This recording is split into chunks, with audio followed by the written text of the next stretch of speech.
ఇప్పుడు అబ్దుల్లా జాన్ అనే భక్తుని గురించి తెలుసుకుందాం. బాబా తాము ఏ మతానికి చెందని రీతిని జీవిస్తూ సర్వమత సామరస్యం మానవాళికి బోధించారని మనం ఈనాడు గ్రంథాల్లో చదువుకుంటుంటే అదంతా ఒక మధురమైన కలలాగా అనిపిస్తుంది.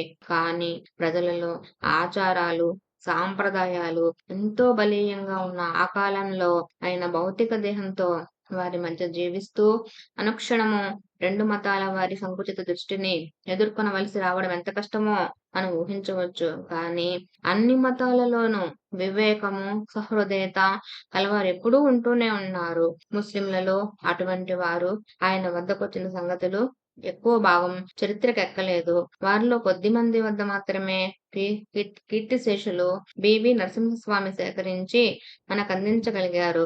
అట్టి ముస్లిం భక్తులలో అబ్దుల్లా జాన్ ఒకడు. అతడు సాకోరికి 4 మైళ్ళల్లో ఉన్న కొర్హాలా గ్రామంలో నివసిస్తూ ఉండేవాడు. అక్కడి నుండి తరచుగా బాబా దర్శనానికి వస్తూ ఉండేవాడు. అతడు స్వతహాగా పేషావర్లోని హజ్రా జిల్లాకు చెందిన టర్బిల్లా గ్రామస్తుడు. పఠాన్ జాతివాడు. అతడు తన బాల్యంలోనే స్వగ్రామం విడిచి వచ్చేశాడు. కారణం, అతనికి నాన్నవారెవరూ లేరు. తాను విదేశాలకు వెళ్లి మక్కా, మదీనా, బాగ్దాద్ వంటి ముస్లిం పుణ్యక్షేత్రాలు సందర్శించుకోదలిచాడు. దారిలో సాయిబాబా అను ముస్లిం సిద్ధపురుషుడు షిరిడీలో ఉన్నారని, ఆయన ఫకీర్లకు ఉదారంగా కానుకలు ఇస్తారని విన్నాడు. ఆయన తనను కూడా మక్కాకు పంపగలరని ఆశించి 1913లో షిరిడీ వచ్చాడు. నాటి స్మృతులు, అటు తర్వాత సాయితో తనకు గల అనుభవాలు ఇలా రాశాడు. నేను మసీదు గేటులో ప్రవేశించేసరికి బాబా మసీదులో ఉన్నారు. నేను ఆయన నా వంక చూచుకున్నాము. మా కన్నులు కలుసుకున్నాయి. తక్షణమే ఆయనే నా గురువని తోచి షిరిడీలోనే ఉండిపోయాను. ఆయన నన్ను, కొందరు ఫకీర్లను పుష్కలంగా పోషిస్తుండడంతో నేను వారి చెంతనే జీవితం సుఖంగా గడుపుతూ ఉండిపోవాలనుకున్నాను.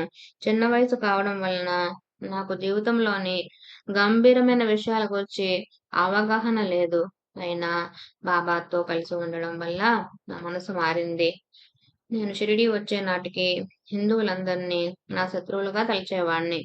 3 సంవత్సరాలు బాబాతో కలిసి జీవించాక వారిని నా సోదరులుగా తలచనారంభించాను.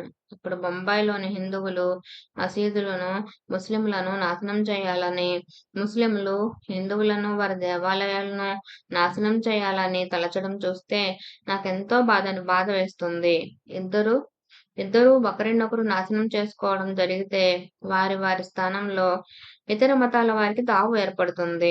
బాబా మహాసమాధి చెందే నాటికి నా వయసు 22 సంవత్సరాలే కనుక వారి నుండి నేనే ఆధ్యాత్మికంగా చాలినంత మేలు పొందలేకపోయాను.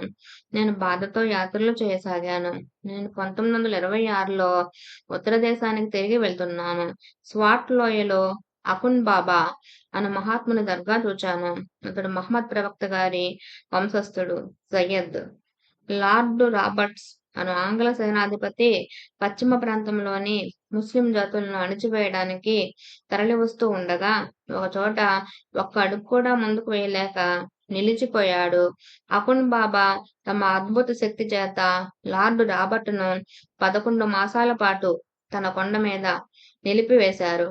అతడు తన స్థితి విక్టోరియా రాణికి తెలుపుకున్నాడు. ఆ రోజుల్లో అకున్ బాబా మహిమల గురించి ప్రజలు ఎంతగానో చెప్పుకునేవారు. నేను ఒక రాత్రి ఆయన సమాధి వద్ద నిద్ర చేశాను. సాయిబాబా నన్ను తమ రక్షణలోకి తీసుకొని ఉద్ధరించాలని ప్రార్థించుకొని పడుకున్నాను.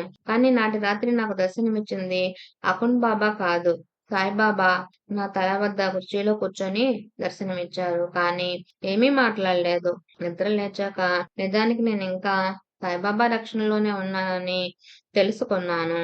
నేను ఆయన్ను ప్రార్థించలేదు, అకున్ బాబానే ప్రార్థించాను. కానీ సాయిబాబా నాపై దయతో షిరిడీకి 1500 మైళ్ళ దూరంలో ఉన్న నా వద్దకు తమకై తామే వచ్చారు. కనుక 5 సంవత్సరాలు వారి చెంతన ఉన్నప్పటికీ వారు నాకెట్టి సహాయము చేయక వంచారన్న నా భావం సరికాదు అని గుర్తించాను. ఈ దర్శనమయ్యాక వారిపైన నా విశ్వాసం పెరిగి తిరిగి షిరిడీ ప్రాంతాలకు వచ్చేశాను. నేను 1924లో వివాహం చేసుకొని తాకోరికి 4 మైళ్ళలో ఉన్న కొరహాల్లో ఉంటున్నాను. 2 లేక 4 సంవత్సరాలకు ఒకసారి బాబా నాకు దర్శనమిస్తూ ఉంటారు. వారి జీవిత కాలంలో ఆయన చుట్టూ జనం చేరడం వల్ల మసీదులో ఆయన చెంతన కూర్చోడానికి చోటు దొరికేది కాదు. కుక్కలు మొదలైన ప్రాణులు వారి చుట్టూ ఎన్ని చేరేవో. అప్పుడు 1925 ప్రాంతంలో దాదాపు అంతమంది జనం గాని, కుక్కల వంటి ప్రాణులు గాని అక్కడ లేవు. మసీదు దాదాపు నిర్మానుష్యంగా ఉంటుంది. బాబా అంతటి వారి వైభవమే ఇంత అశాశ్వతమైతే, ఇంత త్వరగా అంతరించిపోతే, ఇక నాలాంటి ప్రిమి సంగతి వేరే చెప్పాలా? బాబా సన్నిధిలో నేను చూచినప్పుడు రోహిల్లాలు ఎవరూ లేరు గాని, వారి వద్దకొచ్చిన పఠాన్లు కొందరు మతమౌఢ్యం వహించారని తెలుసు. బాబా సాహెబ్ తాప్కడ్ నాకొక సంఘటన గురించి చెప్పాడు.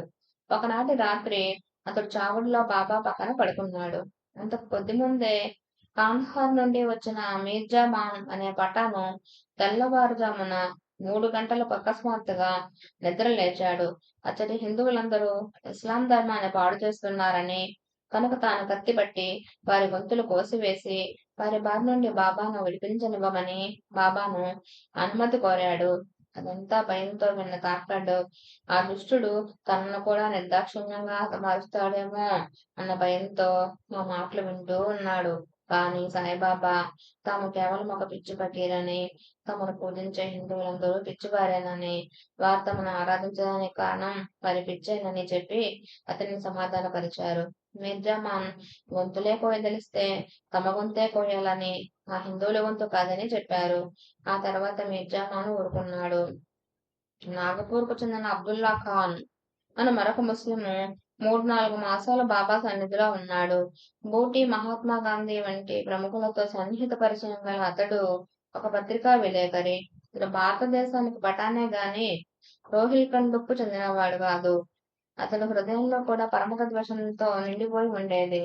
అతడు షిరిడీలో ఉంటున్నప్పుడు బాబా తనను వంచారని అప్పుడప్పుడు చెప్పుకుంటూ ఉండేవాడు. ఒకసారి అతడు నానా చౌకదార్ను కొట్టడం వలన కోపర్గాం మెజిస్ట్రేట్ అతనికి జైలు శిక్ష లేక 15 రూపాయలు జరిమానా చెల్లించాలని శిక్ష విధించారు. అతడి తరపున హామీ ఇచ్చేవారు లేనందున కొద్ది కాలం అతడు జైల్లో ఉన్నాడు. అప్పుడు బూటీ 15 రూపాయలు అతనికి పంపారు. అతడు అది తీసుకొనక నన్నెవరో వంచారో ఆయనే 15 రూపాయలు చెల్లించాలి గాని ఇంకెవరూ కాదు అన్నాడు. అప్పుడు బాబా తమ జేబులో నుండి 15 రూపాయలు తీసి పంపించి అతన్ని విడుదల చేయించారు. ఇతడు ఒకప్పుడు బాబాతో, ఇక్కడ మీ తతంగమంతా జరగనిస్తూ పవిత్రమైన ఇస్లాం ధర్మాన్ని భ్రష్టం చేస్తున్నారు, మీ గొంతు కోయాల్సిందే అన్నాడు. అప్పుడు బాబా పక్కున నవ్వారు. వెంటనే అతడు ఆయన క్షమాపణ కోరాడు. బాబా మళ్ళీ అలానే నవ్వారు. బాబా సశరీరులుగా ఉండగా ఆయన త్వరలో సమాధి అవుతారేమోనని, అంతటితో వారి ప్రభావం అంతరించిపోతుందేమోనని ఎవరో ఆయనతో అన్నారు. అప్పుడు ఆయన మరాఠీ భాషలో, నేను సమాధిలో ఉండి కూడా అవసరమొస్తే కర్రతో కొడతాను అన్నారు. అంటే ఆయన శరీరం త్యజించాక కూడా వారి ప్రభావము, సామర్థ్యము అంతరించిపోవని వారి భావం. ఓం సాయిరామ్.